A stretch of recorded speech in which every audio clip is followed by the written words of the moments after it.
Hello everyone, welcome to the program. We are looking at the Engen Best Teacher Awards, and today we're looking at grade 12. And it's really exciting for me to have Thabiso Mokoena here, and she is our grade 12 Engen Best English teacher. Thabiso, welcome to the program. So now take us through the lesson. I can see what you're trying to achieve. Tell us how you set about achieving this. Okay, fine. So what happens is, like, this lesson I actually planned it for just before break time, when the learners are very restless because they're very hungry. And they're about to go, they're about to go for break time. So what I did was I offered them a slice of bread with nothing on it, all right? Nobody's interested in that, even if you're hungry, you know.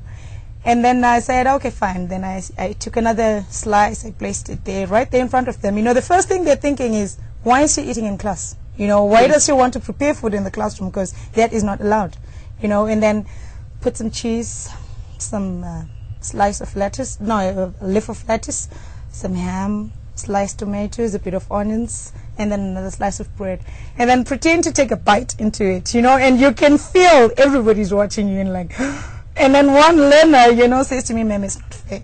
You know, I can imagine. It's not fair. And I said, "No, that is fair. I offered you and you were not interested," you know. So they said, "But, you know, this is not the same thing that you offered us. You offered us dry bread," you know, and that was exactly what I wanted, you know. Even my best prayers, I would never have prayed for such a response. So I said to them, yeah, that's fair, because I have to eat your dry bread throughout, you know, when I'm marking your work, you know. So this is what words are about. This is what you do to your essay. You don't just give me the dry bread. I don't enjoy it. So now let's go about bringing life to our essays. How do we bring words to life? So the person who's reading is not just reading a story, but they're watching a movie, and you're the director of that movie. All right? Yes. So what we then did is I wrote a sentence on the board, and the sentence was, he walked into the room. Right, yes. Okay. Grammatic, yeah. Boring, but correct. Yes. There's nothing wrong with it. No. You know, and I'm saying to the learners, okay, let's just imagine that this is the introductory sentence to our essay, you know. It's the very first sentence you've written. It doesn't tell me anything. No. You know, I don't know who's this he. He walked into the room. It doesn't tell me anything. I can't imagine it. So I'm just reading words. You know, I'm not seeing a movie. All right. So I said, let's take it one part of the sentence at a time.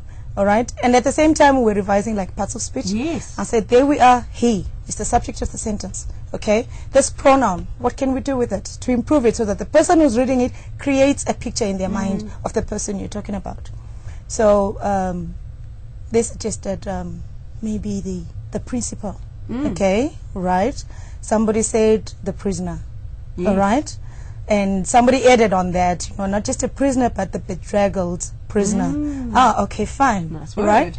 And then we went on to one more suggestion, and that was the irate husband. Okay. Right. Now we've got those three. Now we're moving on to the next part. Walked. What can you say about the way he walked? It's not always explicit, you know, the information that you give across in a sentence, but sometimes it's implicit. It's suggested by the words that you're using. So we have this walked. All right. We got to the principal. Right. What is it that you want to tell me about the principal walking into the wherever he's walking into? And then somebody says maybe he's walking into the assembly, you know. So you're going to have to say something about the dignity that is coming through. Yes. He's strode. Yes. Right. And then you're seeing a picture already, this dignified man. You don't have to tell me he was tall or whatever, but there is all this dignity. Yes. All right. And then we're looking at the prisoner. Right. He's bedraggled. He's feeling hopeless, so obviously he's not able to walk up straight. He's got not just chains on his legs and on his hands. He's also got chains on his heart, you know, so he's got a lot of load in him. How is he walking? Somebody say it's staggered, somebody say it's stumbled, you know. You're getting all these ideas flowing in. All right. And then finally the irate husband. All right. He stomped, you know, there is anger already, and you want to continue with that. Yes. So he stomped into whatever room it was. Okay, so then we looked at the last part, right, the adjectival phrase, and then we're looking at into the room. So the principal is walking into the assembly, right, the assembly hall, and the prisoner into his tiny, grubby cell, you know, something like that. And then finally the irate husband is storming into the bedroom. Ooh. Oh, something must be going on Yes. there. You know, so they liked that, you know. And then after that, I put them into groups and I said to them, okay, fine. Now, working in groups, yes, a group of maybe 2 or 3 sentences per group, and then they're supposed to build on that. Yes. And that is what the lesson was about. Fantastic. So after that, you know, you do get some dry bread, but Yes. not always. But it you also know. means They make- that you can say your essay was dry bread, and they immediately know understand what was exactly, wrong. exactly. So you you know, can go back to that for the rest of the year. the whole year. You keep telling them, Fantastic. I didn't enjoy this. Yeah. You know, this was absolutely dry. Yeah. And you know, they understand the comment because they've gone through that lesson. Yeah. And then, as you said, you're reinforcing accurate nouns, strong verbs, Indeed. precision of writing. Yes. And all of those things come together. So the skill of writing with your grammar Indeed. together with the impact on the audience. Right. So I mean, you've got a whole lesson. There's not just one lesson, but a number of lessons in one.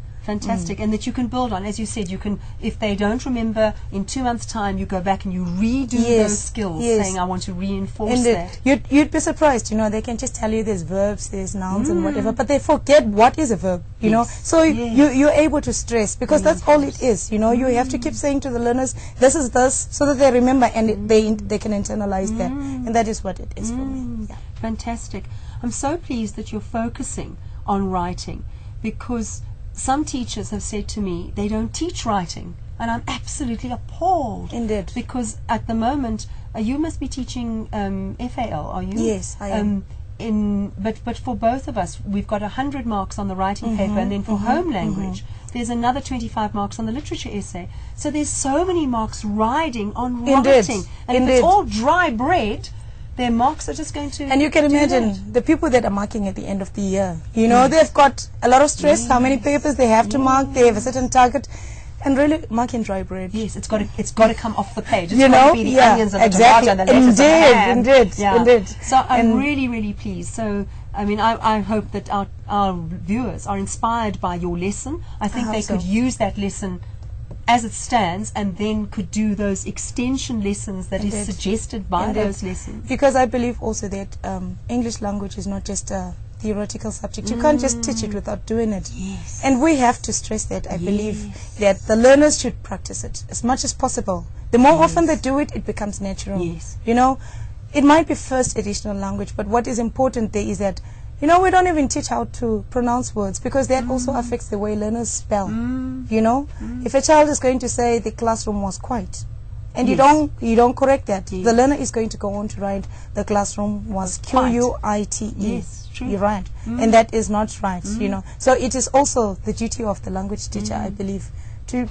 make sure that all elements are stressed at every lesson. Yeah, absolutely. Well, I want to thank you very much. I think we want to reinforce the idea that you learn to write by writing. One of my colleagues has got that quote from Epictetus on her wall: the only way you learn to write is by writing. Indeed. And by practicing. So thank you so much, Thabiso. We want to congratulate her on being our best grade 12 English teacher, and to hope that all of you are going to be inspired by her and be inspired by our other winners as well. Use the lessons and go from strength to strength. And we wish you also to go from strength to strength there in Limpopo. But you're not the only school in South Africa. We are. We're one of the two. I say we're the only one. One of the two. The rest. The rest, okay. And those of us who are part of the rest. Thank you so much. Thank you very much, Janet. Bye-bye then.